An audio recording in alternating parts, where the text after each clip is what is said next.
So let's talk about the window of tolerance, the window of flexibility, if you will, and healing from narcissistic abuse. To understand what happens to you in a narcissistic relationship, you have to understand fundamentals of trauma. A narcissistic relationship represents a chronic state of threat and a loss of safety from someone who's meant to be an attachment object of some kind, right? And because it's so unrelenting, and it can happen over multiple relationships. For example, you might have had a narcissistic parent in childhood, a narcissistic intimate relationship, etc. The repeated exposures can result in a sort of traumatic conditioning in which your sympathetic nervous system is often on alert. Remember, we are attachment-seeking creatures. Now, Dr. Dan Siegel uses this term window of tolerance. Other folks I have talked to call it a window of flexibility, but to describe a sort of optimally aroused space where we're flexible and we're resilient, we can handle stress. That's the window.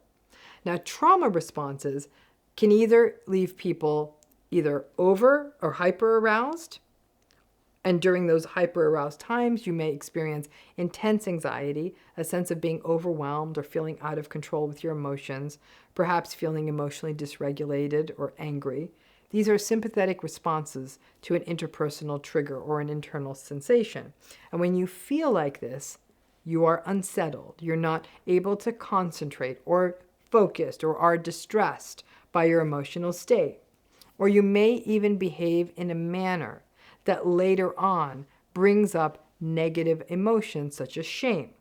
Again, this hyper-aroused state is out of that window of tolerance. You can think of it as sort of above the open window. Like all trauma responses, this over or hyper-aroused state isn't voluntary. You're not doing this on purpose. It's sort of a fear-aroused response. And when you are feeling like this, you are not thinking about things like radical acceptance and individuation and all the higher order topics related to healing. You feel overwhelmed and awful. Okay, so there's the window, and that's above the window, right? Out of the window. Okay, now under the window. Okay, so now we're still outside the window, but now we're under it. Is what we might call the under-aroused or sort of hypo-arousal. Lower arousal. These times you are sort of clicked out, mildly dissociated, numb. We may see the freeze response here, but you are sort of out of it. And again, after times that you're in this hypo-aroused state, this low arousal state, you may also feel a sense of shame for not advocating for yourself or saying something or being so numbed out that you weren't present. This is not voluntary. You are not doing this on purpose. It is a reflexive response to trauma and fear and is protective, as all sympathetic responses are meant to be. Now, once again, this is not a time when you're in this state where someone teaching you about grief and realistic expectations and all of the educational stuff about narcissistic relationship is going to get through. When a person is going through trauma and working it through, sometimes this window is really small and these two states are what occupy. Now, what's between the two? That's the window of tolerance, of flexibility, where you are alert, well-regulated, present, and in a space where you can take in difficult topics like radical acceptance and learn ways of coping with or disengaging from the narcissistic relationship and be able to feel and hear that you are not to blame for what is happening in this relationship. The bigger this window, the better it is, okay? Now, the more recent the betrayal trauma or the other harms, not just from the narcissistic relationship, but also other traumas, and the less you have been able to address those traumas and those trauma responses or get therapy, the smaller this window is. And there may be an alternating between the hyper and the hypo, or the high and the low aroused states, going between overwhelming emotion to numbness and dissociation. The smaller the window, the more you are in a state of sympathetic nervous system response, which leaves you exhausted and not present in your life. It can also mean that learning how these narcissistic patterns are unfolding in the relationship can be difficult to take in, and that goals like individuation, autonomy, and authenticity seem impossibly far off. Survivors of narcissistic relationships are either over or under regulated, and this is often in lockstep with the high and low arousal states we see flanking the window of tolerance. To any therapist who may be watching this video, you want to work with your client, obviously, to get that window space wider, to open up opportunities for your client to be able to engage in being educated and practicing coping and disengagement and breaking out of cycles of self-blame.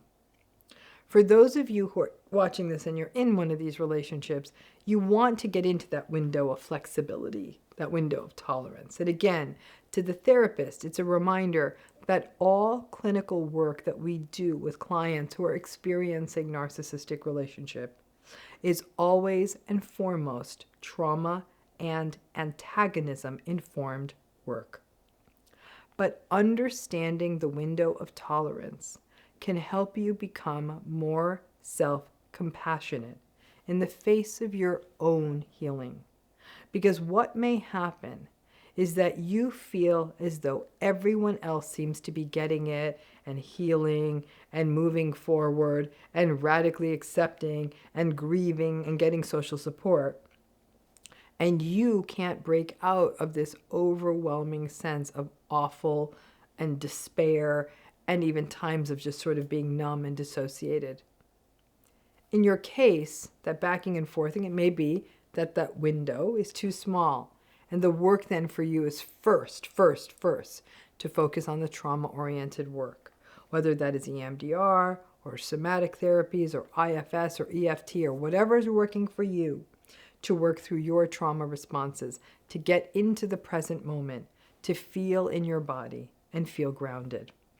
That is what has to happen before you can start getting into the minutia of decision-making and all the rest of it. It's easy to forget that narcissistic abuse and the fallout of narcissistic relationships is on a continuum. Some folks in narcissistic relationships are enduring physical abuse, financial abuse, isolation, and may also have trauma histories separate from the narcissistic relationship. Folks going through more severe narcissistic abuse may compare themselves to those who are going through milder or moderate narcissistic abuse. Still awful, but for whom the window of tolerance and flexibility may be wider.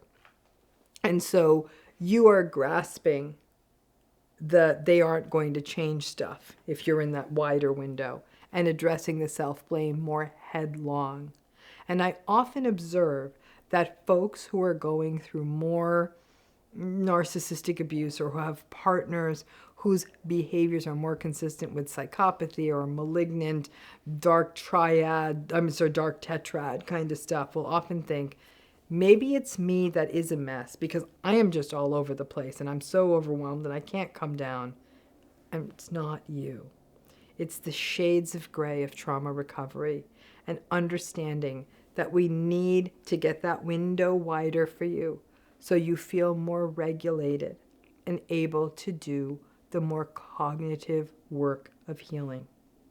And the window reminds us that even as you heal, and even after months or even years, and you are faced with a reminder of your narcissistic relationship, that you can get into that hyper or under aroused state and find yourself overwhelmed or numb and mildly dissociated and feel like everything you learned just went out the window.